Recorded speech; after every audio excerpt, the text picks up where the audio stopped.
Hesogbe, Daja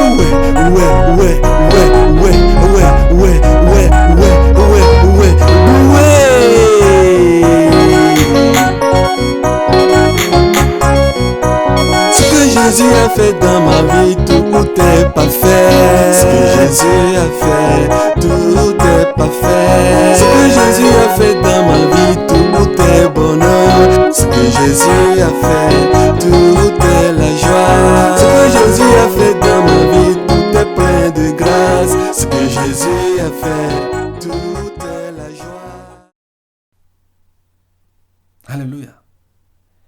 Il m'a demandé les motifs. Je lui ai répondu qu'à chaque fois qu'il a besoin de moi, qu'il me fasse signe. Et si Dieu le permettrait, je viendrai lui porter la main, si j'ai le temps. Je n'ai pas élargi la discussion. Et c'est comme cela que les pages s'étaient fermées. Le jour-là, le Seigneur m'a témoin. Mes larmes ont coulé. Pour eux, j'allais ouvrir une église.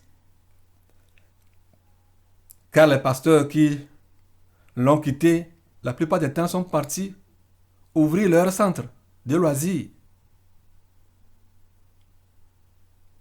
Alors ce jour-là, je ne suis plus retourné dans l'église. Parce que j'avais pris une décision. Mon âme était en danger. Je devais partir. Peu importe le prix à payer. Et c'est comme ça que j'ai abandonné ce domaine.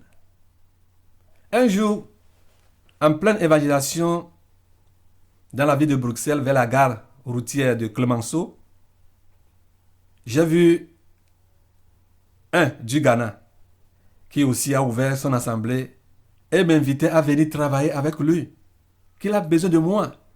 Il me suppliait et demandait à savoir où je fais encore les cultes. Car certainement, il aurait appris que j'ai quitté l'ancien domaine. Avec sourire, je lui ai remercié d'avoir pris note. Alléluia. Après cela, je me suis replié sur moi et suis resté à la maison. Je priais seul. Je faisais seul mon culte, le culte personnel. C'est là-bas que j'ai compris ce que Daniel avait traversé dans le pays des Médo-Perses. J'ai prié seul.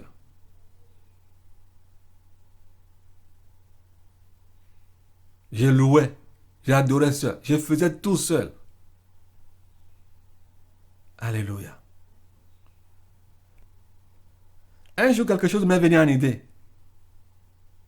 J'avais encore le désir de retourner dans cette assemblée. Parce que je me demandais si réellement le pas que j'avais commis était bon ou non. Mon envie de retourner dans l'ancienne église. J'ai finalement pris la décision de faire seul le culte à la maison, comme je viens de vous le dire. Comme Daniel le faisait dans le royaume des Perses et des Mèdes. Mais étant toujours chez moi, je me sentais isolé, perdant tout contact fraternel.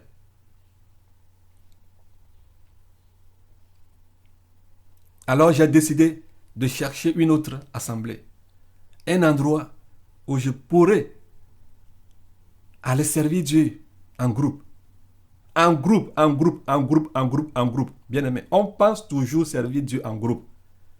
Parce que les gens vont vous dire, la parole de Dieu dit, là où 2 ou 3 personnes sont rassemblées, je suis au milieu d'eux. Ouais. Si 2, 3, 4, 5, 6 personnes sont rassemblées à un endroit et ils ne sont pas rencontrés au nom du Seigneur Jésus-Christ, il n'est pas au milieu d'eux. C'est-à-dire que ces gens doivent être rassemblés pour un seul objectif. Vivre pieusement pour un seul maître, le Seigneur Jésus-Christ. Vivre la vie de la sainteté, que eux tous acceptent cela. Que tous aient une seule âme, un seul esprit, un seul corps. C'est-à-dire, vous allez les voir là-bas sans, mais si Dieu vous le montre, ils sont un. Voilà, là, le Seigneur au milieu d'eux. Même si vous êtes sans, et que certains acceptent que les femmes ne doivent pas porter des pantalons, et que d'autres disent qu'elles doivent le porter, qu'il n'est pas écrit à quelque part que la femme ne doit pas porter le pantalon, que le pantalon n'est pas mentionné dans la parole de Dieu, alors vous pouvez tout faire. Soit c'est la femme du pasteur qui dit à son mari que les femmes ne doivent pas porter le pantalon et le pasteur lui dit le contraire. Vous pouvez rester là-bas. Dieu n'est pas au milieu de vous. Vous allez bagarrer.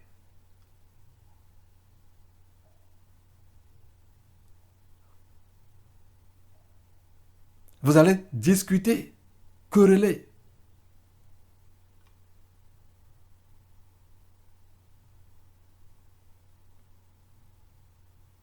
Et à ces endroits, c'est la colère qui l'emporte.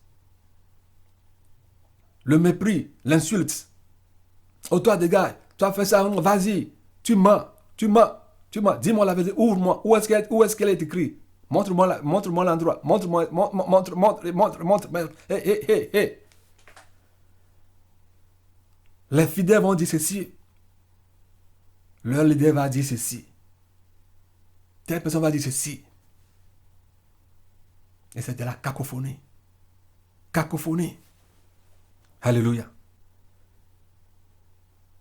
Alors j'ai décidé de chercher une autre assemblée. Un endroit où je pourrais aller servir Dieu en groupe. Mais j'ai eu un rêve. Quelqu'un est venu me prendre pour me montrer l'état de toutes les églises en Belgique. Et ce n'est pas seulement en Belgique. La personne est venue me prendre. Dès qu'on était rentré dans la première assemblée, les gens dansaient. Il y avait des défécations partout, des caca partout. Partout dans l'assemblée. Par terre. Sur les chaises. Sur eux-mêmes. Et le milieu sentait. Mais comment se fait-il qu'il y a des défécations dans l'assemblée du Seigneur Jésus et que les gens se sentent à l'aise, chantent et dansent? Je ne pouvais même pas poser mes pieds. J'avais la nausée. Je criais que je ne pouvais pas. Je veux partir d'ici. Bien-aimé, c'est dans les années 2014, 2013-2014 que j'ai eu cette révélation. J'ai même parlé à une dame au Togo ici, je ne veux pas appeler son nom. Si elle a écouté ce message, elle saura vraiment que je lui ai parlé de cela. Mais elle n'a pas compris ce que Dieu voulait lui dire. Dieu voulait diriger ses enfants à un seul endroit, mais elle n'a pas compris cela.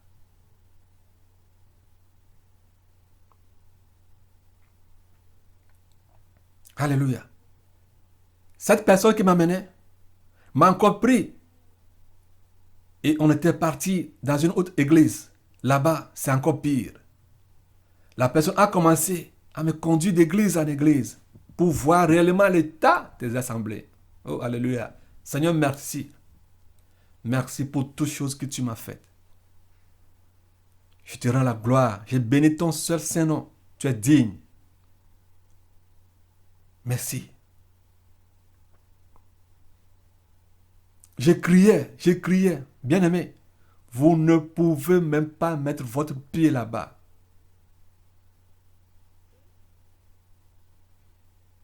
C'est dans ce cri, ce vouloir de ne plus voir ces choses, de ne plus mettre pied dans ces choses, que je me suis réveillé.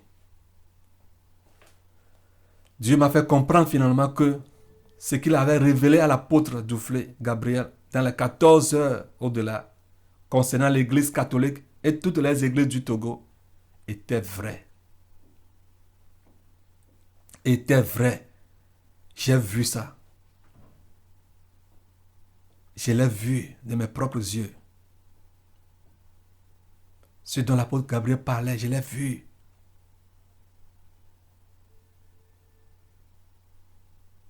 Mais je n'ai jamais parlé de pareilles choses à l'apôtre Gabriel. Vous pouvez lui poser la question. Je ne lui ai jamais parlé de ces choses. C'est tout récemment que j'ai fait un témoignage dans une veille, que j'ai partagé ces choses avec eux. J'ai gardé ces choses pour moi-même. Et j'ai dit que son message est vrai. Que le témoignage de 14 heures dans l'au-delà est vrai. Je l'ai vu. Je le dis, je l'ai vu. Bien-aimé, j'ai finalement compris que ce n'est pas au Togo ou en Belgique seulement que les églises sont polluées, mais dans le monde entier. Bien-aimé, tu ne peux jamais rester dans ces endroits et prendre part à l'enlèvement.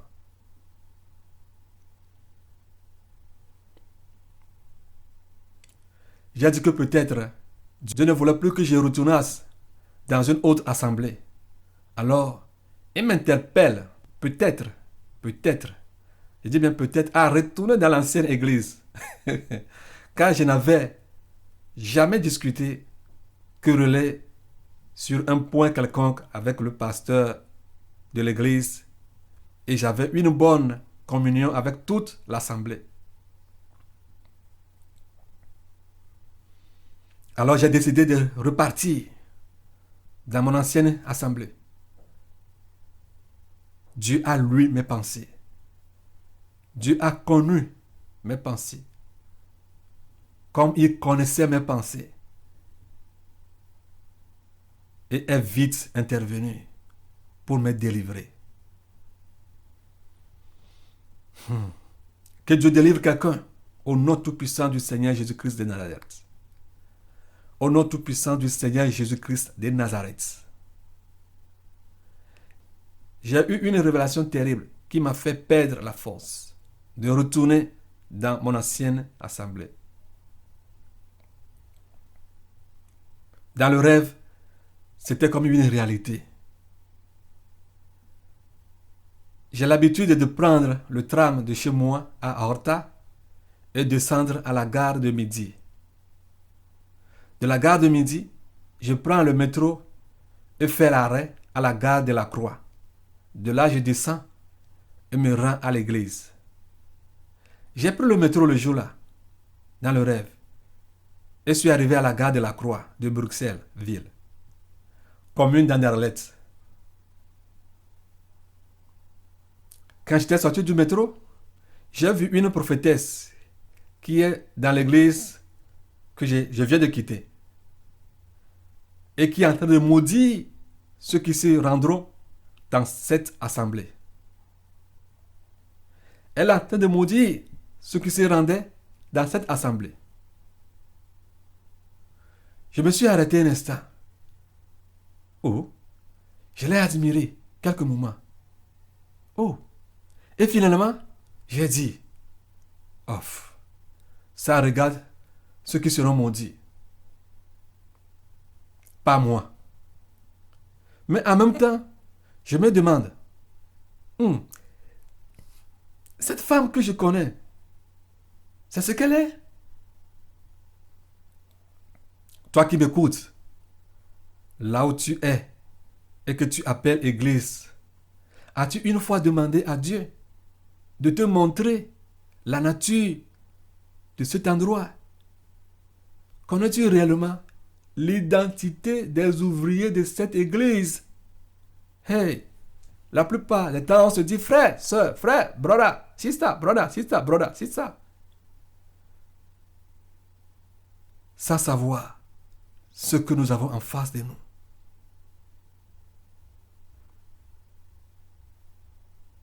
Nous prions avec eux, nous jeûnons avec eux, nous intercédons avec eux, sans savoir qui ils sont réellement. Malgré ce que je voyais, je voulais coûte que coûte me rendre dans cette ancienne église. J'ai pris l'ascenseur du métro pour sortir. Ce que j'ai vu le jour-là était incroyable. À ma grande surprise, arrivé à la fin de l'ascenseur, il y avait un mur qui s'est présenté devant moi. Je ne pourrais pas sortir. Mais je vois les gens passer et sortir. Oh, Nyakaya, que se passe-t-il? Moi, je ne pouvais pas sortir. Je ne voyais même pas la sortie. Et je ne pouvais pas sortir. Ah, qu'est-ce qui ne va pas? Qu'est-ce qui ne va pas avec moi?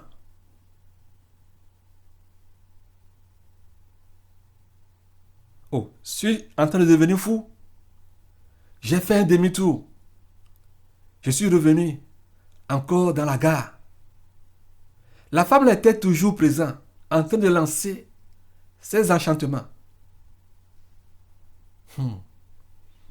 Je me suis une fois encore tourné vers l'ascenseur pour voir comment ceux qui sortaient arrivaient-ils à bien sortir. Une fois encore, je me suis lancé sur l'ascenseur. J'ai bien ouvert mes yeux pour voir comment les gens sortaient. Ok, cette fois-ci, ça va passer. Arrivé tout juste à la fin de l'ascenseur, c'est-à-dire aux 4 dernières chaînes, je me suis encore vu devant un mur. Mais pourtant, les gens continuaient à passer. Les gens continuaient à passer et sortaient. Ils sortaient, ils sortaient, ils sortaient, ils sortaient. Mais je voyais un mur devant moi. Mais qu'est-ce qui ne va pas? Mais quel est le problème? J'ai encore fait demi-tour et suis encore revenu à la case de départ. J'ai continué plusieurs fois à faire ces va-et-vient sans pouvoir sortir. La dernière tentative était ridicule. Je me suis bien abaissé pour voir s'il y avait un trou par lequel les gens passaient pour sortir. Mais il n'y avait rien de pareil. Dans cette dernière tentative, je me suis réveillé. Alléluia. C'est dans cette dernière tentative que je me suis réveillé. Pourquoi ne pas chanter pour le Seigneur Jésus-Christ? Pourquoi ne pas le louer? Pourquoi ne pas danser pour Jésus? Pour Jésus, pour Jésus, oh. Pourquoi ne pas danser pour Jésus? Pour Jésus, pourquoi ne pas danser pour Jésus? Pour Jésus, pour Jésus, pourquoi ne pas danser pour Jésus? Pour Jésus, alléluia, pourquoi ne pas danser pour Jésus? Pour Jésus, pour Jésus, pourquoi ne pas danser pour Jésus? Pour Jésus, pourquoi ne pas chanter? Pourquoi ne pas chanter pour Jésus? Pour Jésus, pour Jésus, pourquoi ne pas chanter pour Jésus? Pour Jésus, pour alléluia, pourquoi ne pas chanter pour Jésus? Pour Jésus, pour Jésus, pourquoi ne pas chanter pour Jésus? Pour Jésus, pourquoi ne pas chanter pour Jésus? Pour Jésus, pour Jésus, pourquoi ne pas chanter pour Jésus? Pour Jésus, pourquoi ne pas crier pour Jésus? Hey, hey, pour Jésus.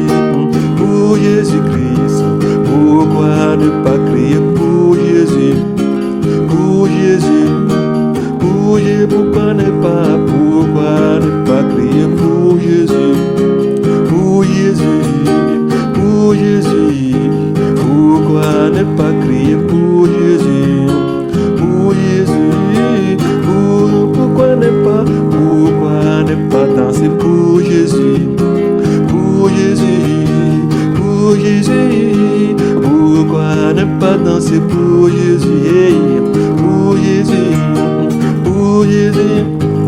Pam pararam, param pam pararam, pam pararam, param pam pararam, pam pararam, param pam pararam, pam pararam, param pam param pararam, pam pararam, param pam pararam, pam pararam, param pam pararam, param pam pararam, pararam pam pararam, param pam pararam, param pam pararam, pam pararam, param pam pararam, param pam pararam, param pam pararam, pam pararam, param pam pararam, param pam pararam, param pam param pararam, pam pararam, param pam param pararam, pam pararam, param pam pararam, pam pararam, param pam pararam, param pam pararam, param pam pararam, pam pararam,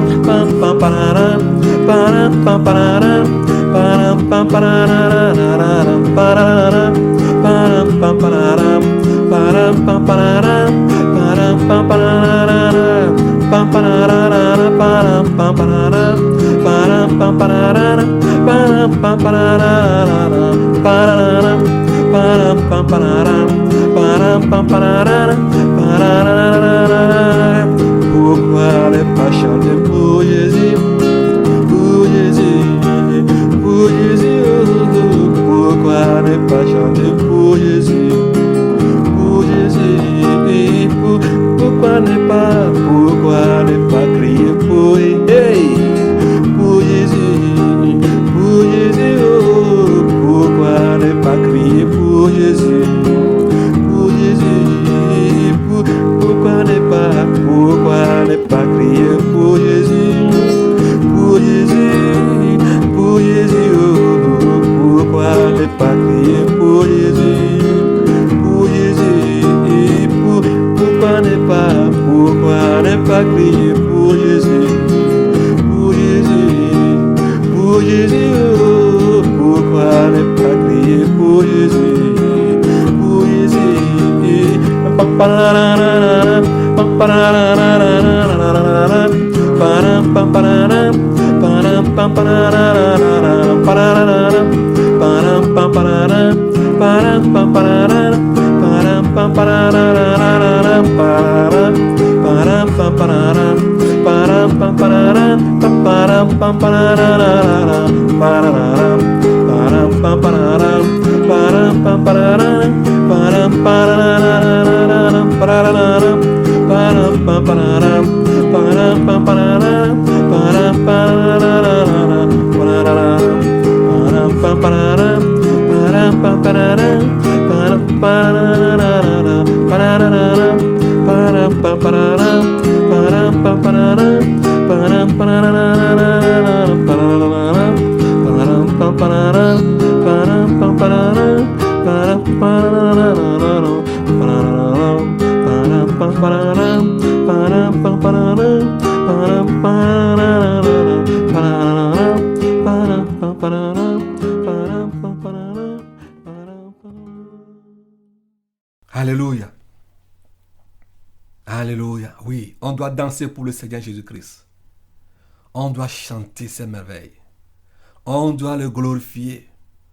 On doit l'élever. Alléluia. Oh, gloire à son nom puissant. Satan pensait que c'était fini pour moi. Il pensait que c'était fini pour toi.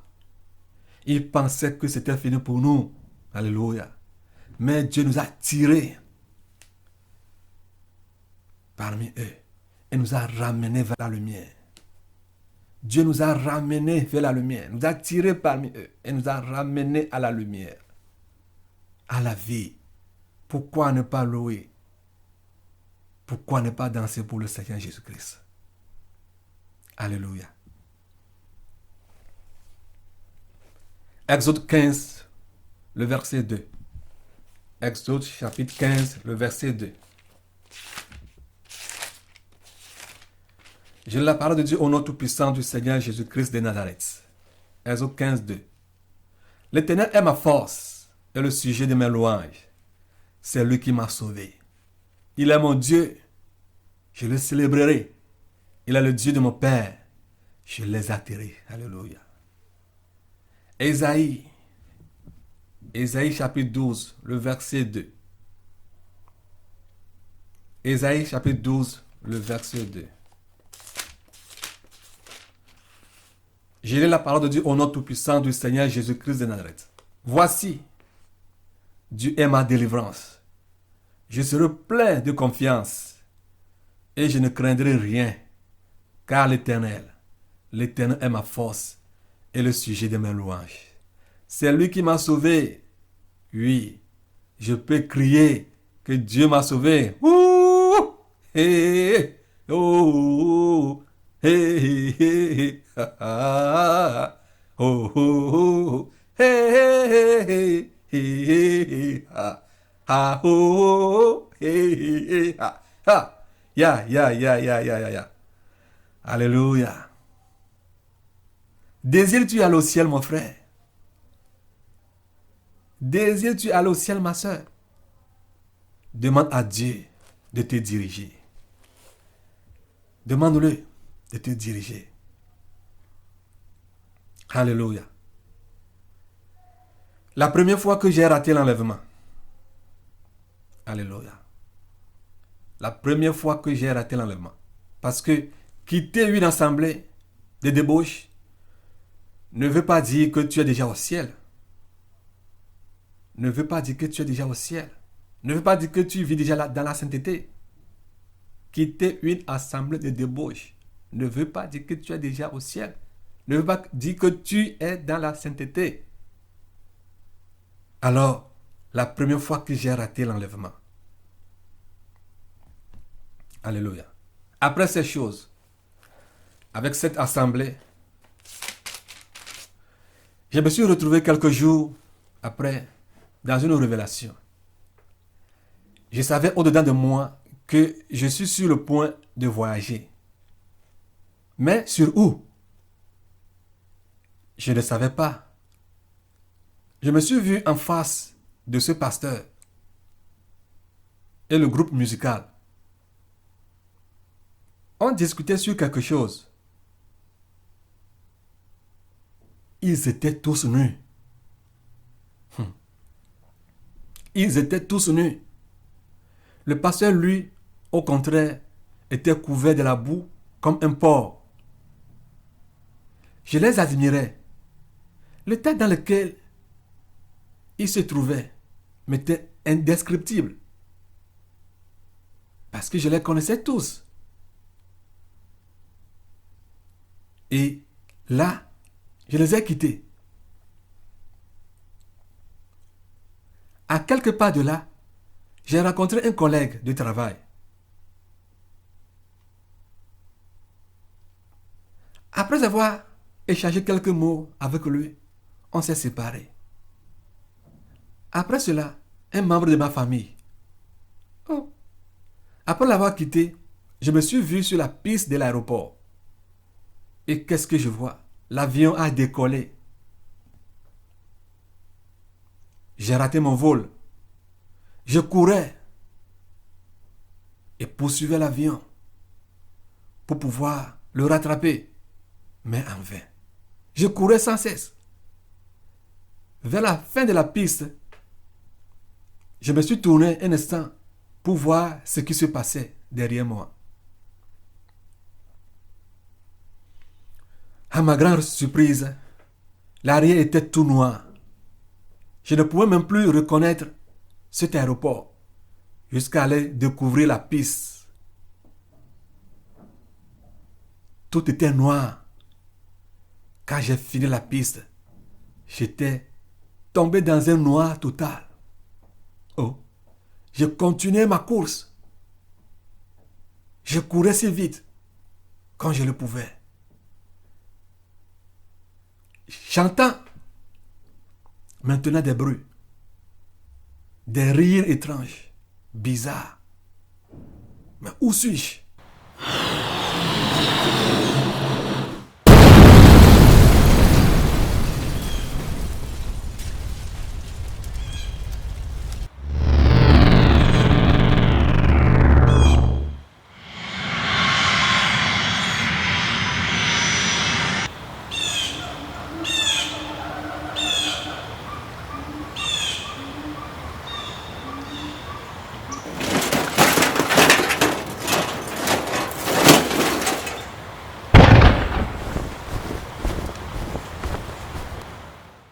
Ces bruits s'intensifiaient. Maintenant, j'ai commencé à voir des êtres étranges, de formes bizarres, qui riaient d'une manière affreuse. Une peur indescriptible a envahi tout mon être. Plus je me déplaçais dans cette course, plus j'avançais vers un milieu plus étrange. Oui, c'est la remarque que j'ai faite. Plus je me déplaçais dans cette course, plus j'avançais vers un milieu plus étrange. Et au fur et à mesure que j'avançais dans cette course, le décor aussi devenait de plus en plus étrange et affreux. Bien-aimé, une idée m'est venue de m'arrêter. Je me suis arrêté et me suis caché sous une inclinaison. Je me suis caché sous une inclinaison.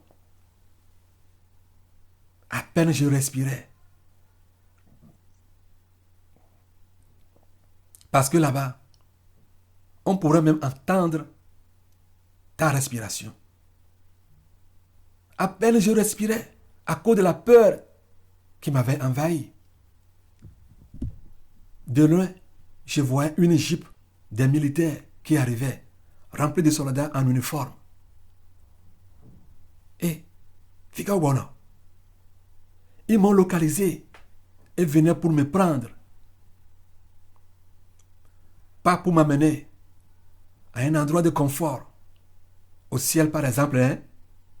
Non, loin de là, mais en enfer. J'ai entendu une voix forte qui appelait mon nom et m'a dit de quitter cet endroit. Isidore, quitte cet endroit. Sinon, si ces gens venaient te prendre, tu n'en sortiras jamais. Il m'a dit de quitter cet endroit. Sinon, si ces gens venaient me prendre, je ne sortirai plus jamais de cet endroit.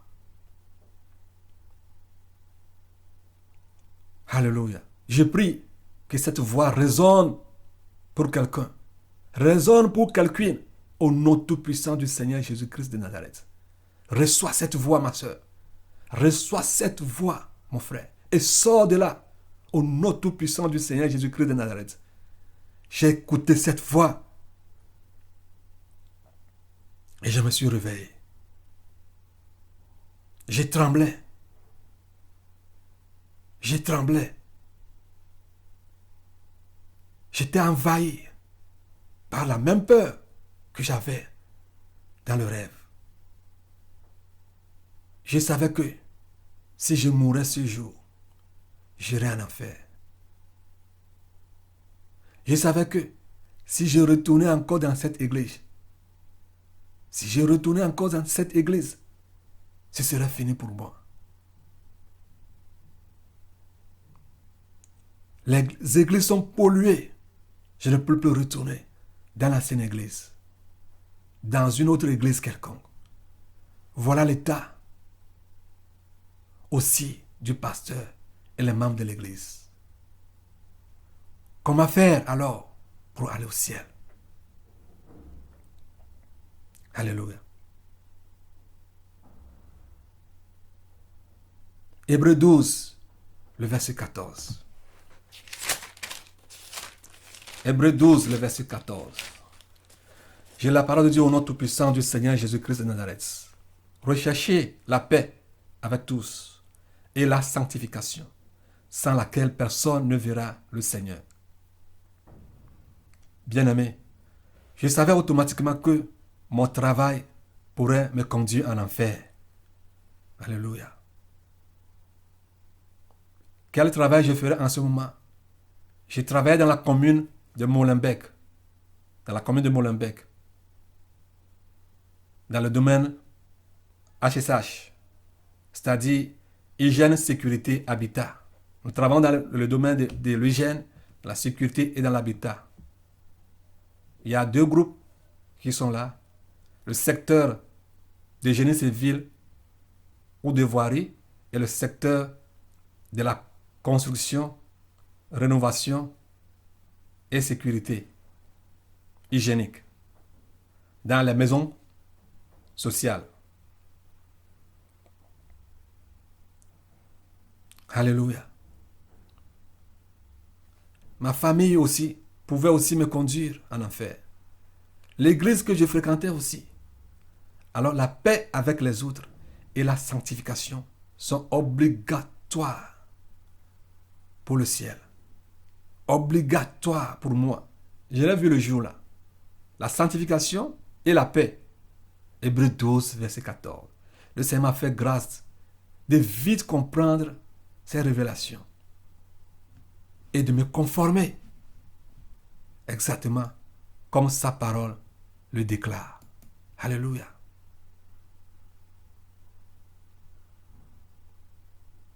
J'ai pris note et ai agi conformément d'après ce que Dieu m'a montré. La troisième fois que j'ai raté l'enlèvement, j'ai bien dit la première fois. Maintenant, c'est la troisième fois. La deuxième fois, je la réserve à quelque part. Nous en venons bientôt à cet endroit. Nous allons bientôt arriver à cet endroit. Je réserve la deuxième révélation. Bien pour quelque part. Et là, nous en reviendrons bientôt à cet endroit. La troisième fois que j'ai raté l'enlèvement. Alléluia. Ce jour-là, dans un rêve, les choses vont normalement. Les gens se vaquaient à leurs occupations. Tout à coup, la trompette a sonné. Les gens ont commencé à courir. Vous pouvez entendre clairement les démons parler. Alléluia. Ce jour-là, ils ne sont pas cachés.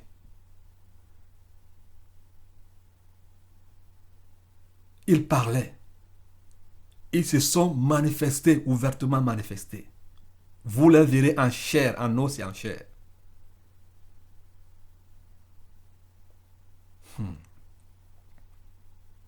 Écoutez ce qu'il disait.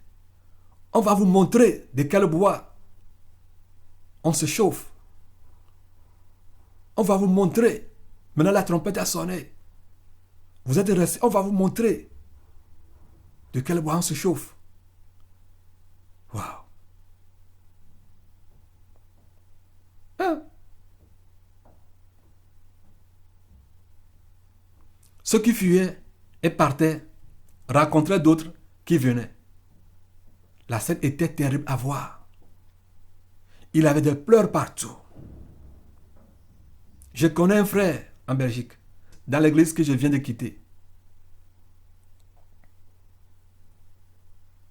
Il s'appelle Samuel. Le monde était dans une totale panique. Les gens demandaient au Seigneur Jésus-Christ de leur accorder une deuxième chance. Tu peux toucher ce qu'on appelle l'inquiétude, la panique, la peur, le désespoir. La panique. Dans le rêve, le Seigneur m'a conduit vers l'église et m'a montré tout ce qui se passait et m'a bien dit d'aller dire au frère Samuel de sortir de cette église. D'aller dire au frère Daniel et Samuel de sortir de cette église. Parce que lui aussi a raté l'enlèvement. Lui aussi a raté l'enlèvement. Je l'ai vu. Il se plaignait, il pleurait comme un bébé. de mon réveil. En même temps, je l'ai appelé et lui ai chargé la commission. Brother Simon, I saw that the trumpet sound. Frère Samuel, j'ai vu que la trompette a sonné. When? Quand ça? Oh, this morning. Ce matin, je viens de me réveiller.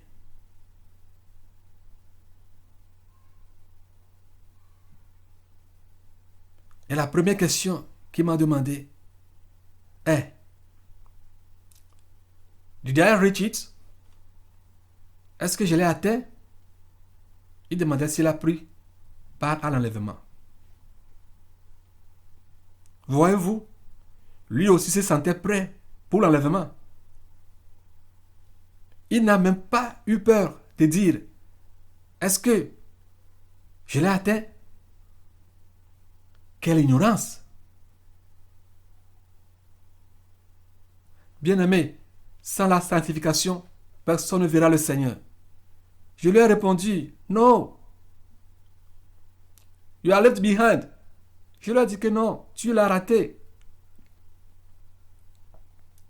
Tu n'es pas enlevé.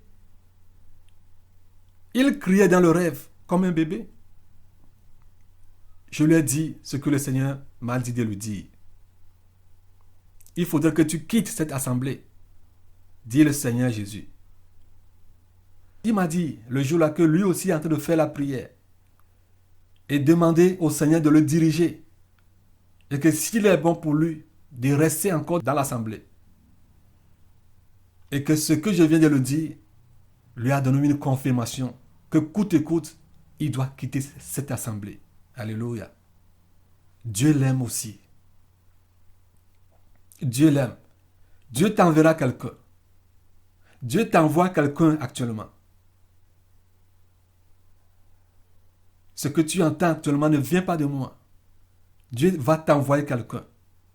Dieu t'a envoyé quelqu'un actuellement. Ce message que tu entends vient de l'Éternel Tout-Puissant pour te délivrer, pour te faire sortir de là. Et je lui ai dit, alors obéis à ce que Dieu t'a dit. Parce que si tu es là-bas, tu ne peux jamais prendre part à l'enlèvement. Dieu l'aime beaucoup. Moi aussi, je n'avais aucune assemblée à ce temps.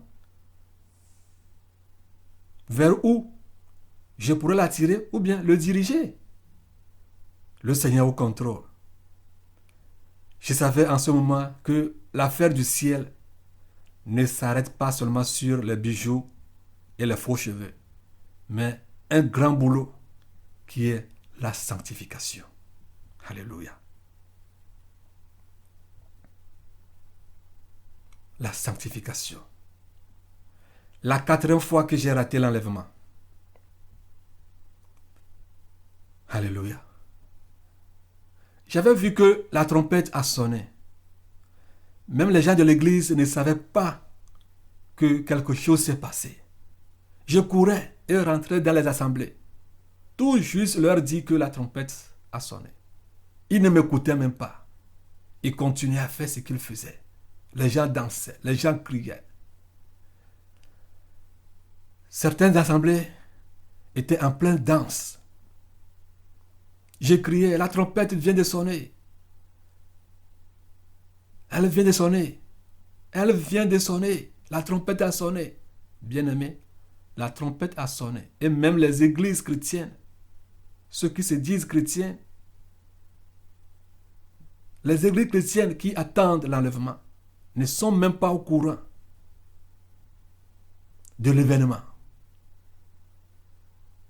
C'est pas possible. Alors que pourrons-nous appeler église encore sur cette terre? Y a-t-il encore une église? Je courais d'église en église. Je courais. Toujours le même scénario. Certains prêchaient, étaient pleinement en esprit, comme ils aiment le dire. Qu'ils sont en esprit, que le Saint-Esprit les utilise.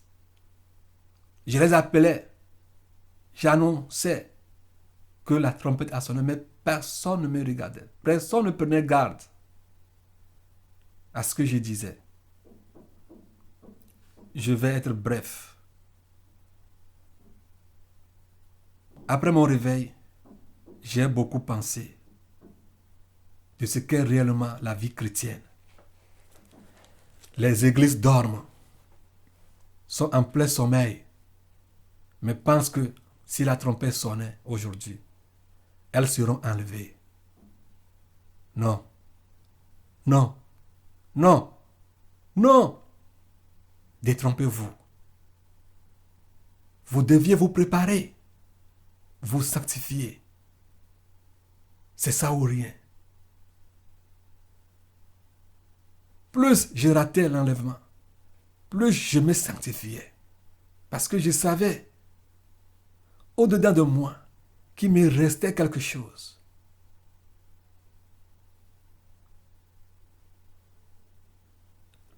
Afin d'avoir une conformité absolue à ce que Dieu veut.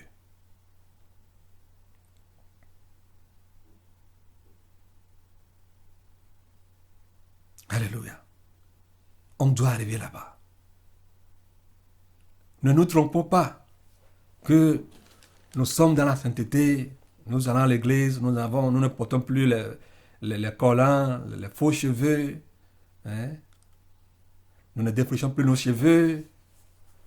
Nous ne mangeons plus les animaux impurs. Et c'est fini. Non. Nous devons aller en profondeur de cette sanctification. S'il arrivait aujourd'hui que Dieu venait dire à son église que l'enlèvement n'existe plus, c'est-à-dire s'il arrivait qu'il a annulé, que lui, Dieu a annulé l'enlèvement, mon frère, ma soeur, tu n'as pas perdu. Je n'ai pas perdu. Si je me lance dans la sanctification totale, entière, et que Dieu venait me dire, oh, gars, tu t'es sanctifié pour un gros rien. Bon, l'enlèvement n'est plus. Hein. Oh, je l'ai annulé. Tu n'as pas perdu. J'ai pas perdu. C'est comme on te disait, lave-toi, on va aller en voyage. Tu t'es bien lavé, tu t'es bien préparé. Et celui qui t'a promis ce voyage vient te dire, j'ai annulé le voyage. Alléluia. Qu'as-tu perdu? Rien. Rien. Tu t'es quand même préparé. Tout juste. Sanctifions-nous. S'il n'arrive pas aujourd'hui, si la trompette ne sonnait pas aujourd'hui, ça arrivera un jour. Alléluia. C'est pourquoi nous devons persévérer dans la sanctification. Et on doit regarder chaque jour, comme l'apôtre Gabriel a l'habitude de me le dire, que chaque jour, tu dois considérer chaque jour comme le jour où tu dois partir, le jour où tu dois mourir, ou bien le jour où la trompette peut sonner. On doit être toujours prêt. Tu dois toujours faire une rétrospection, analyser ta vie, de gauche à droite.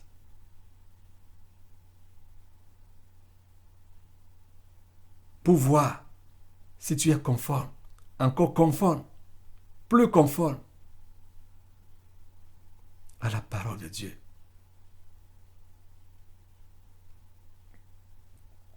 Alléluia. La 5e fois que j'ai raté l'enlèvement. La 5e fois que j'ai raté l'enlèvement. Un jour, j'avais eu cette révélation.